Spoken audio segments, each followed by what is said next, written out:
Sveicināti, darbie skatītāji! Šodien pie mums ciemos Normons Grostiņš, Labdien. pazīstams mūsu latviešu sabiedrībā cilvēks. Šobrīd viņš ir Eiropas Alliance for Freedom viceprezidents. Grostiņkungs, pasakiet, ko nozīmē for freedom un no kā tā brīvība, kur tā ideja jūsu alianses nosaukumā? Tātad šī European Alliance for Freedom, Eiropas alianses par brīvību, radās kā eirokritisku, kādu 8 eirokritisku nopietnu Eiropas partiju un politiķu apvienība. Un tā jau pastāv gadus 7. Sākotnēji viceprezidents bija arī tagadējā Francijas prezidenta kandidāta Marina Le Pena. Prezidents, Austrijas brīvības partijas pārstāvs, mums ir Frans Obermeiers, Eiropa parlamenta deputāts, kurš pārstāv partija, kura tagad prezidenta vēlēšanās saņēma apmēram pusbalsu 2 reizes pēc kārtas Austrijā. Normand atvainojas. Tas nozīmē, ka Alliance for Freedom ir pilnīgi oficiāla struktūra. Tā ir ne tikai oficiāli, viņi katru gadu iziet ļoti smalku starptautisku auditu, Pricewaterhouse vai Ernst Young un tam līdzīgi, jo to nozīmē Eiropa parlaments, kas piešķir šai organizācijai finansējumu. Līdz ar to tas ir vairāk nekā atzīts. Tas nozīmē, ka Eiropa parlaments finansē Alliance for Freedom, neskatoties.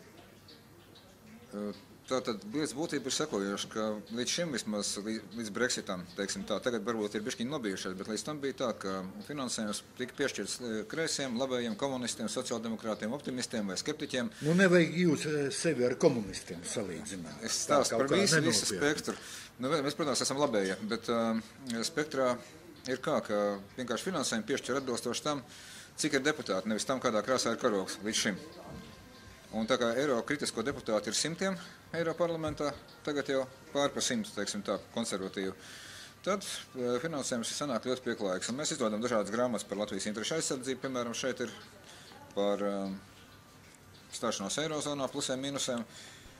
Dažādā veidā informējam Latvijas sabiedrību savu iespēju un saprašanas robežās. Tas Latvijas sabiedrību. Bet kā jūsu darbība notiek, piemēram, Francijā? Kā notika agrāk Lielbritānijā? Līdz Brexitam. Lielbritānijas sabiedrību mēs arī informējām. Mums vēl aizvien šajā aliansē, kamēr vēl balss nav izstājusies, ir arī daži no Lielbritānijas neatkarības partijas pārstāvi, Eiropa parlamenta deputāti. Tā kā mēs gan saņemam informāciju no pirmajām rokām, gan arī izdalām to saviem biedriem, tur, kur mēs, varam to arī sabiedrībai kā tādai. Un Francijā, protams, mēs atbalstam Nacionālo fronti. Viņi paši pasaka, ko viņi vēlas. Viņi vēlas, lai mēs atbraucam uz konferences, lai mēs pasāstam par savu pieredzi. Taisam kopējais seminārs par vēlēšanu kampaņu taktiku. Tā, principā, standarts. Un Vācijā? Vācijā sadarbojamies ar Alternatīvu für Deutschland, AfD. Tā ir samērā jauna partija. Tur vēl viņiem šis veidošanās process notiek diezgan vētraini. Pa brīdim kāds no līderiem tiek izslēgts, pa brīdim viņi tur sastrīdās, sašķļās, vēl kaut ko tādu izdara, bet, kurā gadījumā ir acīm redzams, ka šā gada septembrī Vācijas Bundestāga vēlēšanās viņi pirmo reizi iekļūs Vācijas parlamentā, bet Eiropa parlamentā viņi jau ir pārstāvēti. Ok, labi. Polijā? Polijā ir daudz eirokritisku partiju. Mūsu aliansē ir konkrēti viens Polijas Eiropa parlamenta deputāts, kuram ir interesanti dažādi izgājieni. Viņš bija ilgu laiku antikomunistiskajā opozīcijā. Mēs vēl vakar to pārunājām Latvijas Saeimā ar Polijas ekspertiem, kas piedalījās konferencē par Eiropas Savienības 60 gadi. Un sauc viņu Korvins. Brīžām viņš nāks klajā ar diezgan ekstrēmiem paziņojumiem, bet viņš ir tāds ilgstoši cīnījies gan pret Padomju Savienību, gan atcerās arī Eiropas Savienību līdzīgā kontekstā. Tā, sakiet lūdzu, un kādas attiecības ar Latvijas varas pārstāvjiem? Tā kā mūsu deputāti ir citos partijās, citos blokos. Latvijas parlamentā nav pārstāvēt, kā mēs zinām, ne Nacionālā parlamentā, ne vismaz sākotnēji neviena partija, kas iebilst pret imigrāciju. Jo faktiski vēl viens apvienojošs moments ir tas, ka mēs iebilstam pret visu šo imigrāciju no Ziemeļāfrikas, no Sīrijas. Tad Latvijas parlamentā tādu partiju nav ne latviešu, ne krievu, ne komunisti, ne labējo Latvijas, kas iebilst pret imigrāciju Latvijas Saeimā. Ja? Un līdzīgi ir savēlēti arī deputāti Eiropa parlamentā. Bija kaut kādas cerības mums uz Ivetu Grigulu, redzēsim, ko viņi tālāk darīs. Jo vienu brīdi viņi bija kopā ar Nigelu Farage, ar Lielbritānijas neatkarības partiju. Pēc tam viņa liela skandāla no turienes aizgāja. Tas viņas reputāciju Eiropa parlamentā, teiksim, godīgi neuzspodrināja. Jo viņai pastāvēja divi varianti, kā darīt. Viņa varēja pateikt 2 dienas iepriekš Nigelam Farādžam, ka es iešu prom un tu pa to laiku sameklē kādu citu, un tad nebūtu nekāda skandāla. Bet viņa ar lielu blīkšķi aizgāja. Mūsu avīzēs uzrakstīja, ka Grigula ir izjaukusi eiroskeptiķu frakciju, bet neuzrakstīja avīzēs, ka pēc 2 dienām frakcija darba atjaunoja, jo viņai iestājās kāds polijas pārstāvis atkal. Ja? Tagad tas skandāls bija lielāks nekā tas reālais efekts, bet viņas reputācija tomēr no tā zināmā mērā cieta. Ja? Jo, ja cilvēks tā sakot, nāc mugurā, tad piedod. Ja? Ne tik ātri. Varam lēnāk. Lēnāk. Man pašam interesanti, skatītājiem interesanti. Tad viens no galvenajiem jautājumiem ir bēgļu jautājums. Jūsu alianse un daļa Eiroparlamenta partija pret, daļa. Šeit es parādu Financial Times vēsturisko numuru, kas tika izdots dienu pēc Brexit. Te ir Kamerons stāsts, kāpēc tad viņi izstājās. Un te Financial Timesā viņš raksta, ka viņš vaino Brexitu, tāpēc, ka bija nepareiza Eiropas Savienības imigrācijas politika. Tātad tas ir viņa pirmais arguments. Un īstenībā, jā, lielā mērā tas tiešām to ietekmēja. Ar Kameronu šajā ziņā ir grūti strīdēties, un arī nevajag. Jo, kāpēc strīdēties? Jā, es arī piekrītu. Es domāju, lielākā puse no Latvijas iedzīvotāji piekrīt, ka imigrācijas problēma ir viena no galvenām. Mēs esam veikuši aptaujas, kurš arī ir finansējis Eiroparlaments, kādēļ esam pasūtījām, kas ir pilnīgi tāda mainstream aģentūra, tas nav kaut kāds kaktu kantorīts, kas kaut ko uzzīmē brīvajā laikā. Un mēs secinājām, ka Latvijas iedzīvotāji 78% pie tām gan krievu, gan latviešu uzskata, ka imigrācija kopā ar sevi nes gan paaugstināts noziedzības, gan terorismu riskus, gan arī dažādas infekciju riskus, jo tiem cilvēkiem no kara zonām nav bijušas nekādas pocis, bieži tropiskās slimības. Un viņu, teiksim, intīmā uzvedība arī ir tāda, ka bieži vien, tā sakot, partneri nevar izvēlēties, vai viņi tiks aplaimot ar to buķeti, kas ir atvest vai netiks. Man bija tas gods uzklausīt to no Itālijas vēstnieka, ka Latvija saņem miljardu eiro gadā no Eiropas Savienības. Un tad es viņam pastāstīju, pirmais punkts, ka Polija saņemtu tādā gadījumā, ja mēs būtu iestājušies tādā pašā datumā ar to pašu līgumu, ko mēs arī izdarījām. Tikai bišķiņ citiem cipariem, ar Polijas cipariem, mēs saņemtu nevis 1, bet 2 miljārdus gadā eiro fondus. Tāds sīkumiņš, un pa 10 gadiem piedodiet 10 miljārdi. Tas ir vairāk nekā Latvijas ārējais parāds pašlaik. Un tad mums nebūtu iespējams jāmaksāt miljonus eiro dienā, kaut arī es, protams, saprotu, ka mūsu valdošie būtu iztērējuši arī to summu, un arī būtu ārējais parāds, bet vismaz viņš nebūtu tik dramatisks, un valsts nebūtu tik tuvu bankrotam. Tas ir ļoti taustām. Viens no jūsu jautājumiem un jūsu pozīcijas galvenajiem vektoriem ir tas, ka ne visas valstis dabū vienādu palīdzību. Es pat teiktu tā, ka mūsu gadījumā, runājam konkrēti par Latvijas interesēm, ka mums ir jādabū vismaz Polijas līmenī, jo Polijai būtu īpaši jau lamāties grēks, bet Latvijai gan būtu iemesls pajautāt Kalnietē, pajautāt Eināram Repšim un Vairai Bīķai Freibergai, kāpēc viņi atbalstīja un parakstīja šādu līgumu. Nevajag, tas jau nesevišķi, ja tad mēs vēl prasīsim Kārlim Ulmanim un tā tālāk. Ja?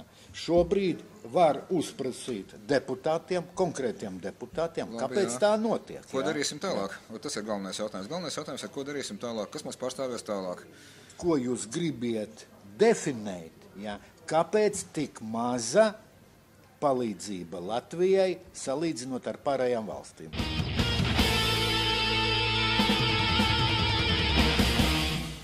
Tāpēc, ka tie, kas veda sarunas, slikti izveda šīs sarunas, iestāšanās sarunas, bet ir jādara tālāk, ir jāmaina šie dalības nosacījumi. Pagaidiet, kāpēc viņi to darīja? Vai viņi nekvalificēti ierēģi bija, vai tas apzināti darījās? Tad te bija divas, protams, puses tajā visā. No vienas puses bija Briseles vēlme pēc iespējas iedot mazākas summas jebkurai dalībvalstī, un tālāk pretī tam stāvēja dalībvalsts spēja aizstāvēt savus intereses, kas Polijas gadījumā izrādījās 2 reizes lielāk. Tagad šajā gadījumā, un Latvija saņēma viszemākās subsīdijas, tad Latvijas birokrātu un ministru un prezidentu spēja pārstāvēt savas valsts intereses izrādījās zemāk arī par Lietuvas, par Igaunijas, par Ungārijas un tā tālāk un tā tālāk. Tā kā mums izrādījās, spriežot pēc cipariem, izrādījās sliktāk sagatavotie. Tad cīņās par neatkarībām mēs izrādījāmies outsideri. Tā iznāk. Man bija arī nesen iespēja parunāt tiešraidē ar Valdu Birkovu, kurš sākas ar sarunu procesu. Viņš, protams, bija tikai tas, kurš pirmais spēra soli vēl 90. gados, un viņš jau bija ar mieru un pats atzina, ka ja viņi toreiz būtu ieklausījušies tajos argumentos, ko mēs likām galdā eiroskeptiķi tajā iestāšanās referendumā, tad, protams, rezultāti finansiāli priekš Latvijas būtu bijuši labāki, tikai, protams, ka viņš līdz galam nebija gatavs pieņemt to domu, ka tā atšķirība ir miljardos, bet viņi ir miljardos. Nu, neviens jau neteiks, ka teiksim, viņš zaudēja miljardus, neviens jau neatzīs brīvprātīgi. Bet, atvainojos. Šeit vēl definīciju jautājums. Ja, ko to zaudēju, jūs mums tālāk pastāstīsiet. Jā, galvenais, es domāju... Pagaidiet, ko nozīmē, ja agrāk mēs domājām, lasot avīzes, skatoties televīziju, eiroskeptiķi ir tie, kas pretī Eiropas Savienības. Tā bija. Pretī iestāšanās. Bija tā vai nebija?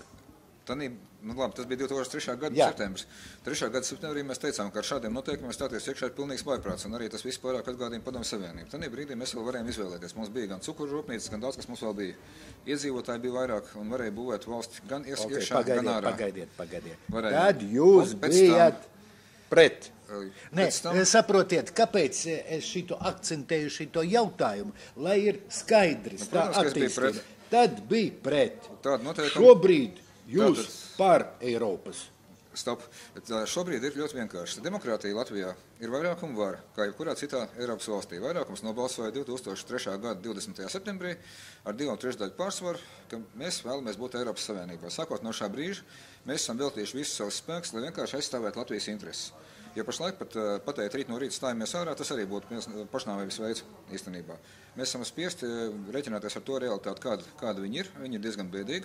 Un mums ir jāizstrādā savu stratēģiju, kā mēs attīstīsimies. Vai mēs attīstīsimies tagad Savienības ietvaros, aizstāvot savus intereses, vai vēl kaut kādos ietvaros, bet, izsakot, tam ir jābūt reālam formātam. Un pašlaik tas reālākais, protams, un vienkāršākais ir aizstāvēt savus intereses tur, kur to naudu dod, un dabūt vairāk.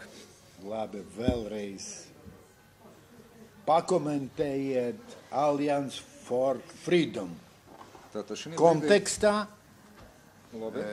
tās tēmas, par ko mēs pat jūs teicām. Pēc jūsu 5. uzaicinājuma es izvēlu ārā Alliance for Freedom lielo emblēmu un sāku stāstīt, ka šī alianse tika izveidota jau ar nopietnām, spēcīgām, pieredzējušām Eiropas partijām, tāda kā Austrijas Brīvības partija, tāda kā Francijas Nacionālā fronte un tāda līmeņa sabiedrotajiem, kuri patiešām savās valstīs kandidē uz prezidentiem, pie tam tā pilnīgi reāli. Un mēs tiešām no viņiem saņemam daudz informācijas, daudz palīdzības, un tas, viss šī sadarbība tiešām ir ļoti derīga. Tajā ziņā, ka gal galā cilvēku resursi gan Latvijā, gan visā Eiropā ir stipri ierobežota informācija. Neviens necenšas pārāk ar viņu dalīties ar naudu tieši tāpat, un tāpēc gal galā Latvijai, Eiropā, ja mēs esam Eiropā, mums tiešām ir vajadzīgi sabiedrotie.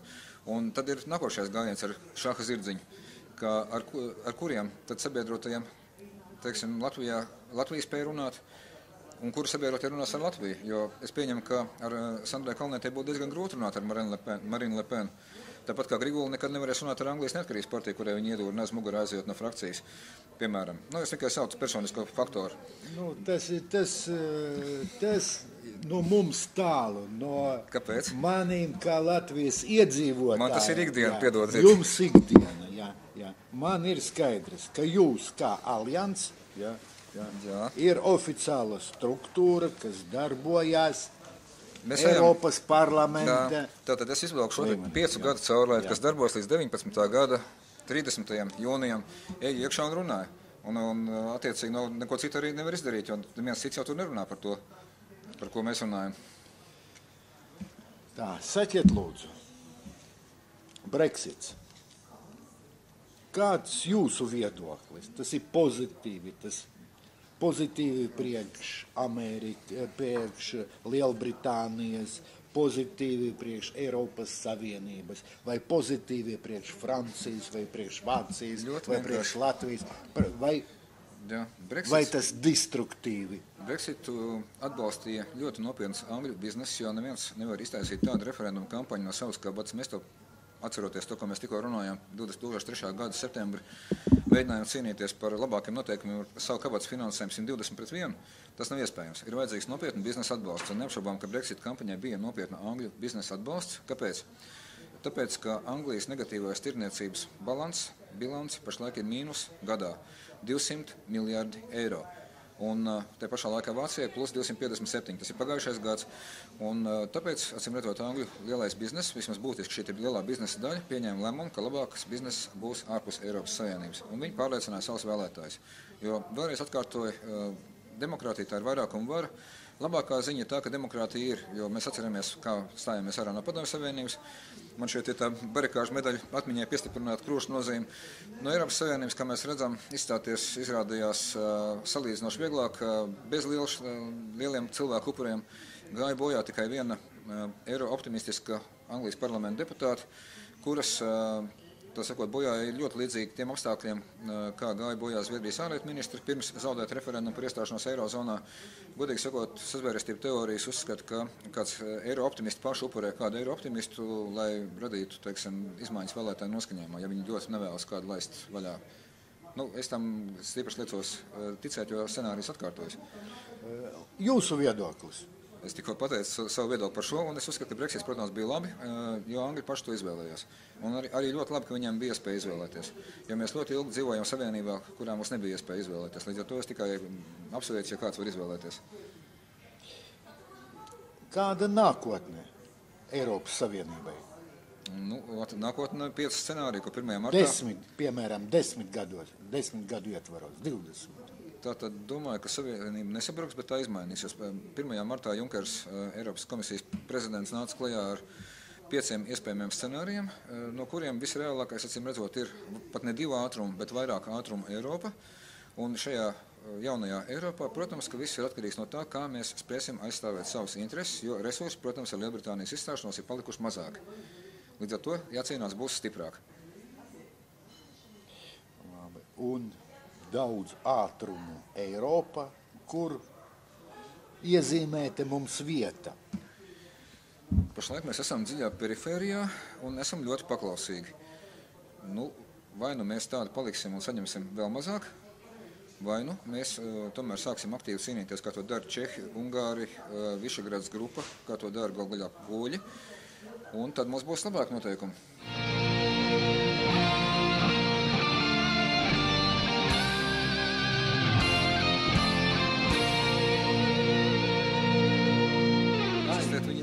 Tikai moments ir kāds, kā eksistēt. Ja paliks spēkā Lisabonas līgums, tādā gadījumā viņa turpinās sabrukt tieši tāpat, kā viņi to sekmīgi dara. Jau tagad. Tālāk ir ļoti labi, ka ir sākuši nomainīties vadošie personāži. Eiroparlamenta priekšsēdētājs bija Brexita laikā Mārtiņš Šulcs. Es domāju, ka viņš deva ieguldījumu Brexitā. Tas ir vācu kreisais sociāldemokrātu politiķis pro-imigrācijas, kurš pie tam vēl nav apveltīts, ja apgrūtināts, nav apgrūtināts ne ar kādu augstāko izglītību. Viņam nav pat bakalaura grādu. Un tagad viņš kandidēts Vācijas kancleru, kas manā skatījumā ir Vācijas, protams, iespēja izvēlēties, bet ļoti specifiska situācija, jo tomēr agrāk es pamanīju, ka cilvēki Vācijā reāli izlidoja no politikas, jo viņam doktora disertācija atklāja, ka viņam tur kaut kas ir nokopēts. Un tagad cilvēks, kuram nav ne doktora, ne maģistra, ne bakalaura darba, nekas nav arī nokopēts, un tad viņš kandidē. Arī Junkers, es domāju, arī tomēr pēc 19. gada jau vairs darbu tur neturpinās, tagadējies komisijas priekšsēdētājs visticamāk. Tā kā tur būs, es ceru, ka pozitīvas izmaiņas, jo pašlaik jau vērojot arī burtiski Eiroparlamentu mājā, es biju iekšā tajā brīdī, kad notika runa pēc Brexita, kad viņš stāvēja tribīnē. Televizoru esties, ka viņš var arī nokrist no tās tribīnas. Baumo par alkoholu, es domāju, viņš varbūt bija nogurstnieks, piedzēries, bet skats bija dramatisks īstenībā.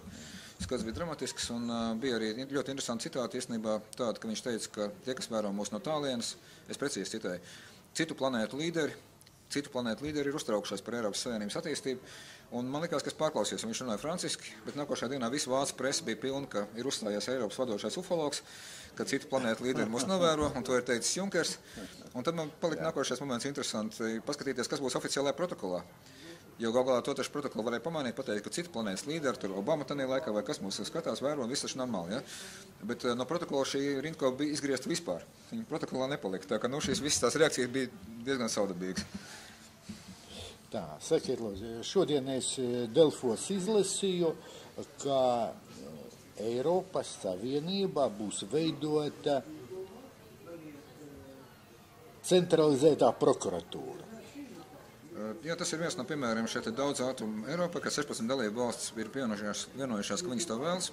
Tāpat kā iespējams kaut kāds 16 vai 18 no 27 vienosies, ka vēlas taisīt Eiropas armiju vai vēl kaut ko, un katrā šajā konkrētajā valstī būs tieši tas, ko viņi ir izvēlējusies. Mūsu uzdevums izvēlēties pareizi. Nu, pagaidiet, piemēram, labi, mums būs prokuratūra, kas būs pakļauta Eiropas Savienības prokuratūra. Ja? Šitie solis pret solis, un mēs ejam uz pietiekoši tādu centralizēto valsti. Uz federālu valsti. Mums jau tagad ir banka, kur ir pakļauta Eiropas Savienības centrālajai bankai. Tas pat ir nemazāk nopietni par prokuratūru. Pat ikdienā, kā mēs runājam, lietotājs ar naudu saskarās biežāk nekā prokuratūra pie labas veiksmes. Tā kā, es teiktu, ka, protams, ka viens no scenārijiem ir pilnīgi federāla valsts. Pie tam šis scenārijs bija pirmā Vācijas atbildi, faktiski, ko piedāvāja pēc Brexit Vācijas ārlietu ministrija savos dokumentos. Vāciski, angliski, krieviski lasu apmēram vienādu un sekoju līdz tam visam. Tālākais ir, protams, process. Tas nozīmē, jā, ka mēs arī esam jau cita valsts. Jā. Un Latvijai, pagaidiet, Latvijas neatkarības idejas, jā, kā viņi komunicē ar šito jaunās impērijas, jā, Eiropas Savienības ideju. Katrā ziņā tie cilvēki, kas gāja uz barikādēm, es domāju, tajā pašā 91. gada janvārī es bieži ar viņiem tiekos, tomēr mēs daudz ko atceramies, viņi ir ļoti vīlušies.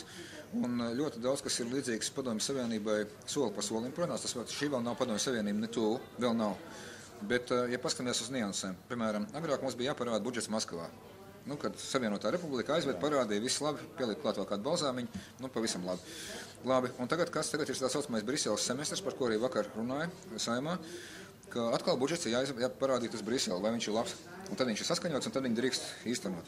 Tā jau vairs nav diži neatkarība. Tas ir tieši tas pats 1:1. Ja mēs pastamies uz naudu, mums agrāk bija rublis, tagad ir eiro rublis, piedodiet eiro. Tikai ar ko atšķirās šie 2 rubļi? Uz tā vecā rubļa. Sakiet lūdzu. Drīkst es izstāstīšu vienu lietu konkrēti. Jā. Uz vecā rubļa bija visās Padomju Savienības valodās rakstīts, tā skaitā latviešu valodā bija rakstīts, ka tas ir 1 rublis vai 50 rubļi. Uz eiro, piedodiet, Latvijas, kas neatrada. Tā bija necieņas teikt. Ok, labi. Paies 10-20 gadi. Jā. Federalizācijas principi Eiropas Savienībā dominēs. Viena valsts, jā, un tad mēs būsim kaut kāds, laikam, reģions. Tas ir tajā gadījumā, ja Eiropas Savienībā dominēs tieši šī tendence. Ja mēs būsim federālā valstī, tad mēs, protams, būsim federācijas subjekts, kā jebkura Krievijas guberņa vai Vācijas federālā zeme, ar tiesībām ievēlēt savu landtāgu vai ko tur oblastnoja saviet. Un uz priekšu, attiecīgi, varēsim mūsu atvēlētajā laukumiņā pieņemt kaut kādas nelielas lēmumus. Bet tie vairs nebūs lēmumi par nodokļu politiku, noteikti ne, tos vecotīs centralizēti, tie nebūs lēmumi par aizsardzību un militāro jomu, jo tomēr... Un ārlietām. Ārlietas, protams, par tām ir jāizmirst. Kur Vācijas federālā zeme var veidot ārlietas? Protams, ka federālā zemes vadītājs drīkst, kā to darīja Bavārijas vadītājs, aizbraukt pie Putina, bet pēc tam viņš saņem lielu fuju par to, kā viņš tā ir darījis, bet nekādas nopietnas lēmumus viņš par to, protams, tajā procesā nevar pieņemt. Viņš var nofotografēties kopā. Pagaidiet, kādu ceļu mēs ejam?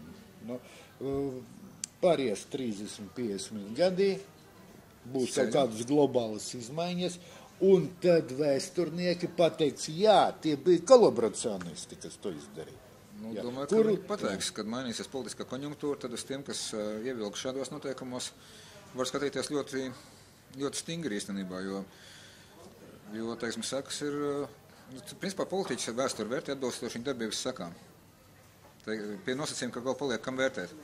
Jo te jau ir jautājums par etnos pastāvēšanu kā tādu, jo tās vēstures grāmatas latviešu valodā būs ļoti labi, ja pēc 30 gadiem vēl būs viņas, kam pa īstam lasīt. Ja šodien rakstnieki un dzejnieki izdod grāmatas ar 150-200 eksemplāru tirāžu, tad grūti pateikt, kas būs pēc 20-30 gadiem. Jā. Cik cilvēki gadā kaut kur ap 25,000 no Latvijas? Tie ir oficiālie dati, bet tam es nedomāju, ka kāds cenšas pa īstam saskaitīt. Tā vienkārši iemesla dēļ, ka jo vairāk iedzīvotāji, jo vairāk vietu Eiroparlamentā birokrātija cenšas īstenībā šos ciparus turēt tik vien liels, cik vien var turēt. Jo viņam, protams, lielāks respekts savienībā, kad vairāk iedzīvotāji. Bet tās tendences ir tādas, ka kā parasti attīstība ir atkarīga no izdarītajām izvēlēm. Un šī brīdī būs vai nu ļoti nepatīkamas situācijas, tuvu pie valsts bankrota vai tam līdzīgas, vai nu būs korekcija pirms bankrota vai nu pēc bankrota, kā Grieķijā. Labi. Tā, sakiet lūdzu, ja? Ja mēs ņemam vēsturi, 18. gadsimts, 19. gadsimts, 20. gadsimts, kā mainās, jā, un kādas izmaiņas, ir vispār kaut kādas izmaiņas tādām geopolitiskiem virzieniem. Okay. Par Latviju runājot, par visu pasauli nepaspēsim. Nē, par Latviju, jā, uz mūsu teritorijas. Uz mūsu teritorijas, ja mēs paņemam, sākot pieņemsim no 16. gadsimta, kaut arī tikpat labi varējām ņemt no 13. gadsimta, ir pamatā īstenot 4 scenāriju. Pie tam laika ziņā neatkarības scenārijs ir bijis visīsākais, vismazākais, ņemot, 700-800 gadu periodā, bet pārējā laikā uz šejienu savu varu ir projicējis vai austrumu kaimiņš, tā ir Krievija, vai Vācija, kas arī faktiski to projicēja visilgāk, vai ja Krievija un Vācija tajā brīdī to nespēja kaut kādiem dēļ izdarīt, ir vājas, tad savu varu projicēja Skandināvija. Un pašlaik mēs arī ļoti stipri jūtam šo konstrukciju, kas atkārtojas 16. gadsimta, 17. kad Rīga bija Zviedrijas karalists lielākā pilsēta, 50 gadus vecāka par Stokholmu. Mums ir Zviedru bankas, ilgu laiku bija Zviedru mediji, Zviedru avīzes. Pagaidiet, interesanti, Rīga dibināta ātrāk par Stokholmu. 50 gadus. 50 gadus. Un Stokholma bija dibināta, lai aizsargātos no Baltijas. Tā skaitā, jā. Tur, tādā laikā viņi intensīvi karoja, piemēram, tas pats Stokholmas Birgermeisters, kuram ir izveidots zelta sarkofāgs pie Rācinama. Viņš savā laikā mēģināja uzbrukt Aleksandram Ņevskim, nepārāk veiksmīgi. Novgorodai toreiz, tā kā toreiz ņemās ap šo pasauli. Labi tā. Tas ir 13. gadsimts, 18., 19., 20. Jā. Bija. Jā. Labi. Kā šo jūsu tēze, ka nekas nemainās? Tik un tā iet starptautiskie kari pa mūsu teritoriju. Mainās etnos pastāvēšanās nosacījumi šajā teritorijā. Pieņemsim, ja mēs nonācām, ja mēs pagriežam filmu atpakaļ, paskatāmies, Skandināvi mūs iztulkoja Bībeli, tur Gliks, ja. Pēc tam sākās karš, viņa uzmeita Katrīna kļuva par Krievijas carieni. Tā sakot, vektors mainījās, teritorijas piedarība mainījās. Karjeru, ja agrāk veidoja Stokholmā, tad pēc tam viņa taisīja Pēterburgā. Izglītību ieguva arī attiecīgi citās vietās. Bet pamatā domāju, ka tie kritēriji no mūsu kā vienkāršā lietotāja viedokļa ir pat varbūt nevis karoga krāsa vai pasas krāsa, bet dzīves ilgums, veselība, galā etnos skaitliskais sastāvs.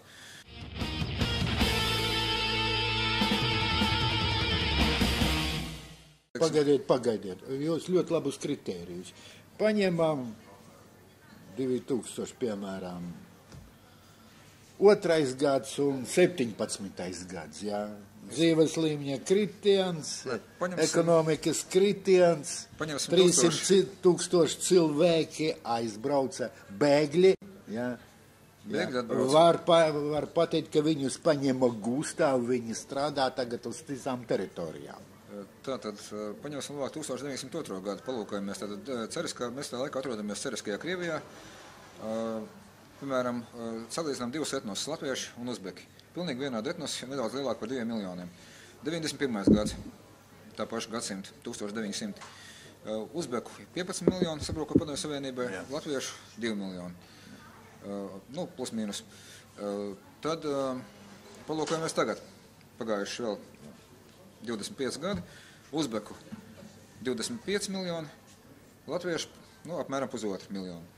Tā kā, principā, visā šajā laikā mēs varējām no 1900 nosacīt 2. gada, vai vienalga 5. gada, būtu vai nācija ar 25 miljoniem iedzīvotāju, vai nācija ar 1,5 miljonu iedzīvotāju. Mēs esam paši zinām kāda nācija, un tālākais ir atkarīgs no tā, ko mēs tālāk darīsim. To vektoru var mainīt, var arī turpināt. Pagaidām viņš, protams, turpinās. Tā, kādas reāli šobrīd tendences mūsu ģeopolitiskā vietā. Sakarā ar Ukrainu, sakarā ar potenciālo konfliktu ar Krieviju, potenciālo. Es teiktu tā, ka tie, kas lieto Wikipēdiju, paskatījās divas koncepcijas, kuras abas nonākušas jau apritē kopš 20. gadsimta sākuma. Un viena no šīm koncepcijām paredzēja Baltiskandiju, ka Latvija attīstās līdzīgi kā Ziemeļvalsts ar atbilstošu dzīves līmeni, atbilstošu demokrātijas līmeni, dzīves ilgumu vispār, tad virzību uz pirmo pasauli. Uz rietumiem pirmo pasauli, tā attīstītu valsti, attīstītu sabiedrību. Otra koncepcija, kur izvirzīja 20. gadsimta sākumā Polijas toreizējais prezidents Pilsudskis, saucās Meždumorja, Intermarium, starpjūru teritorija. Tātad, kur no Baltijas valsts, Polijas, tālāk vēlams arī Baltkrievija, Ukraina, tiek veidots sanitārais kordons ar Krieviju, un mēs integrējamies jau ne ar Zviedriju, ne ar Skandināviju, bet ar Ukrainu, labākā gadījumā ar Poliju. Un tad mūsu teritorijā notiek, tā sakot, konfrontācija ar Krieviju, labi, ja vēl ne karš, kaut arī vietām jau arī karš. Piemēram, Ukrainas teritorijā, ja mēs palūkojamies uz viņu pašu statistiku, ir gājušas bojā un ievainotas jau 5 Latvijas armijas. Pilnā sastāvā šobrīd, jā, tas Donbasā, tur traktoristi, kombainieri, bišķiņi tur kaut ko šaudās, un 5 Latvijas armijas ir gar zemi. Tas ir 30,000 cilvēki, jo viņiem bija 3 mobilizācijas pa 10,000, un demobilizācija nebija vajadzīga, jo, tā sakot, brīvu vietu pietika. Priekš šiem 30,000 karavīriem Latvijas armija ir 6,000, attiecīgi varam sarēdzināt galvā 5 armijas, tur ir, tā sakot, jau pakarojuši. Līdz ar to es, protams, saprotu mūsu aizsardzības ministrijas vēlmi palielināt karavīru skaitu un tā tālāk, bet pagaidām tās viņa kustības ir diezgan dīvainas, jo, ja mēs palūkojamies uz tā bruņu tehniku, ko mēs pērkam par ārprātīgām cenām Anglijā, vienkārši par ārprātīgām cenām. Šādas pašas mašīnas atrodas, piemēram, Honduras armijas bruņojumā, un par viņām jebkurš vidusskolas skolnieks Wikipēdijā pateiks, ka šāds dzelži nevar no Krievu tanka ne aizbēgt, ne to panākt. Un, ja mēs negribam prasīt skolniekam, mēs varam palūkoties uz vadošā amerikāņu analītiskā centra Rand Corporation prognozēm, ka Baltijas valstu armijas, tā skaitā Latvijas armija, tiks iznīcināts konflikta gadījumā Krievija pie pirmās saskars ar pretinieku. Un tas tiek pamatots amerikāņu viedoklis. Ar vienu argumentu, es pateikšu šo vienu teikumu, šo vienu argumentu, ka viņu rīcībā nav tāda transporta, lai varētu atkāpties uz otro aizsardzības līniju. Līdz ar to uz pirmajā līnijā viņas tiek iznīcināts. Skumji. Es nepriecājos par to, protams, absolūti ne. Tad jūs balsojat par to, ka jāpērk normālu tehniku un jātērē 5 reizes vairāk naudas. Nē, par šādu naudu jau varēja nopirkt ļoti normālu tehniku īstenībā, jo viņi ir iztērējuši 5 reizes vairāk nekā šādām mašīnām būtu jāmaksā. Jūs tomēr militarists, tomēr. Bet es atbalstītu Eiropas armiju, kas galīgi nav raksturīgi tādiem dogmatiskiem eiroskeptiķiem. Dogmatiski eiroskeptiķi kritizē Eiropas armiju, jo nevajag nekādu Eiropu. Es domāju, ka dienvidu robežu vajadzētu sargāt kopā, jo viena pat Itālija vai viena pat bankrotējusi Grieķija nenosargās. Tas nav iespējams, jo tur no Āfrikas, kā tikko paziņoja Eiropas komisija, tuvāko gadu laikā uz šo kontinentu vēlēsies nonākt līdz 30 miljoniem iedzīvotāju no Āfrikas. 30 miljoni. Tagad tas, kad mēs dabūjām to 1 miljonu, tagad tas vēl ir tikai iesildīšanās. Tie ir atkal dati, kurus neizdomāju nekādi pat ne kaktu zinātnieki vai sazvērestību teorijas. Tie ir dati, ar kuriem uzstājas vadošās Eiropas Savienības amatpersonas. Tātad mēs tikai no Āfrikas gaidām ap 30 miljonus. Un šajās teritorijās, kuras vispār varētu vēlēties pārvietoties pa zemeslodi, katru gadu piedzimst 80 miljonu cilvēku, kur pilnīgi mierīgi varētu vēlēties kaut kur pārvākties, ja viņiem dot šādu iespēju. Un palīdzēt viņiem braukt uz šejienu ir pilnīgi bezjēdzīgi, jo šeit mēs viņus bagātus nepadarīsim. Ja mēs viņiem vēlamies palīdzēt, palīdzam viņiem tur, kur viņi piedzimst, šiem 80 miljoniem. Jo, piedodiet, lai viņi atbrauc šeit, ja Latvijā būs ļoti krāšņi iedzīvotāju skaita cipari, bet laikam mums nepatiks. Būs tāda, kaut kā savādāk. Pagaidiet, jūs aizgājat no jautājuma. Jā. Vai tiešām? Jā. Man jautājums, kur ir Latvijas, Baltijas vieta šobrīd tajos geopolitiskos vieta, manā skatījumā, ir tāda, kādu mēs paši izvēlamies pašais. Tagad, ko nozīmē paši? Ko mēs paši varam izvēlēties? Aktīva vai pasīvā politika? Ja Brisele, Vašingtona un Maskava izdomā karot, tad viņam kaut kur jākarot. Tad paskatāmies uz Somijas piemēru. Labi, šeit mēs redzam Ukrainā. Tur tas notiek. Jā, bet vai mēs varam izvēlēties, kādā mērā mēs integrējamies ar Ukrainu? Pašlaik mēs ļoti cenšamies integrēties ar Ukrainu. Pilnīgi lieki, manā skatījumā. Vajadzētu, lai ja viņi paši grib karot, mēs viņam to nevaram aizliegt. Bet kāpēc mums tur jālien iekšā? Bet palūkojamies uz Somiju. Tikko kā Somijas prezidents uzstājās ar iniciatīvu, kur es arī biju izbežījis līdzīgi par Trumpa un Putina samitu, jau paspēja pat nopublicēt žurnālā Kapitāls šo iniciatīvu. Un Somijas prezidents arī ir izvirzījis ideju, ka varētu rīkot Arktikas samitu, kur piedalās Skandināvijas līderi Trumps un Putins. Tā ka šī ideja par to, kur notiek samits, tur notiek gan izvēles sacensība. Un Latvijas ārlietu ministrija pašlaik nedarīja pilnīgi neko jau mēneši divus, lai piesaistītu šo iespēju Latvijai tomēr veikt aktīvu ārpolitiku un savākt šeit Rīgā Trump un Labi, Putin. jūs Parunāt? ieminējāt, mūsu ārlietu ministrija. Kāda ārlietu ministrijas pozīcija? Nu, es ceru, ka viņi atnāks pie šā mikrofona un pateiks pašu pozīciju. Es pašlaik redzu tikai ārkārtīgi pasīvu pozīciju un orientāciju viņa skatījumā.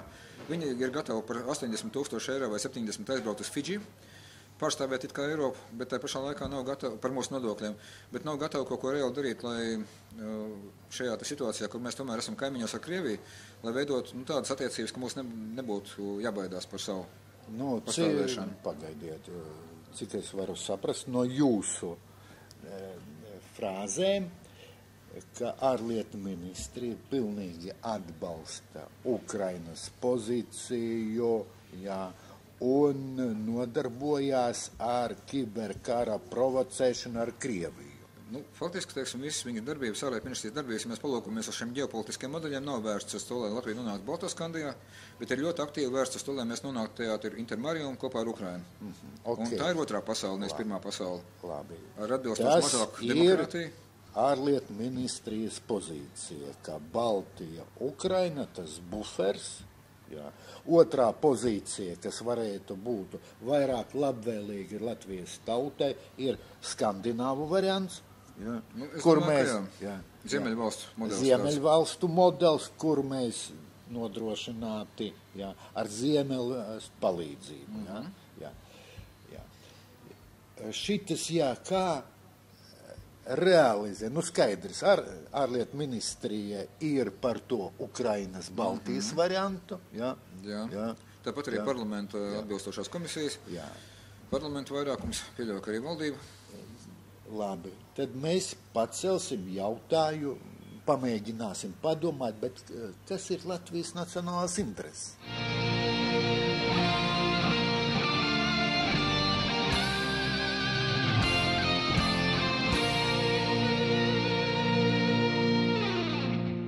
Kur mēs gribam nonākt? Ja mēs gribam nonākt Baltoskandijā, tad mums ir viens interesi. Baltoskandija, tas ir potenciālais karš. Nē, otrādi. Baltoskandija ir miers un Baltoskandija, jā. Ukraina. Ukraina tas ir karš. Nē, Ukraina tas pilsūtska variants, jā? Jā, Intermarium, Meždumorje, tas ir attiecīgi otrā pasaule. Demokrātijas mazāk, rociet ierakumus, maksājiet par visādiem dzelžiem, vēlams arī karojiet. Izsakot, jūs cīnaties ar Krieviju, cik vien variet, mēs paskatīsimies. Kā Ukrainā. Bišķiņ jau palīdzēsim, tur paziņām uzrakstīsim jums, varbūt ieroči uz kredītu pārdosim, kā 18. gadā, 19. Mēs taču vēl ilgi maksājām pēc tam par angļu šautenēm, kas tika lietots pret Bermontu. Labi, tādā plāksnē es domāju, kā jūs formulējiet to vēsturisko situāciju. Interesanti, bet kāda šobrīd valdības pozīcija? Valdības pozīcijas parasti pastāst valdības runas vīri. Mēs tikai varam izvērtēt to, ka pašlaik viņi varbūt nemaz nesaprot šo atšķirību, kur viņas velk. Jo viņam jau... Pagaidiet, viņus ārlietu ministrija velk uz vienu pusi, bet valdība nesaprot. Es domāju, ka viņam ļoti palīdzēja, teiksim, varbūt nesaprast, varbūt vienkārši kaut ko neivērot.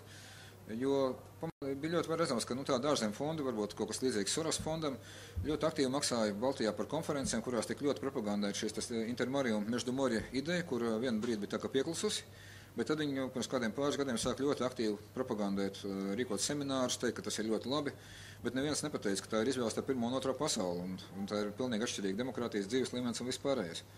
Ja mums stāst tā, ka jūs jau būsiet tā kā pirmās pasaules valsts, tikai integrēt ar Ukrainu. Kaut kā tā, pilnīgi absolūti neloģika īstenībā, jo, ja mēs palūkojamies uz pirmo pasauli, pat NATO nestājas pa lielam. Somija nestājas, Zviedrija nestājas. Mums it kā saka, viņiem it kā nav kaimiņos Krievija, bet Somija ir kaimiņos Krievija, bet tas viņas kaut kā nav nobiedējis līdz tādai pakāpē, lai viņi iestātos NATO un sāktu sūtīt savus cilvēkus mirt vai tikt ievainotiem Afganistānā vai Irākā. Tā kā viņi ir tādi kā puiši pašpārliecinātāki par sevi. Tas nozīmē, ka Skandināvija parasti teica, lai Baltija iestājas NATO, mums nav nekāda iebilduma.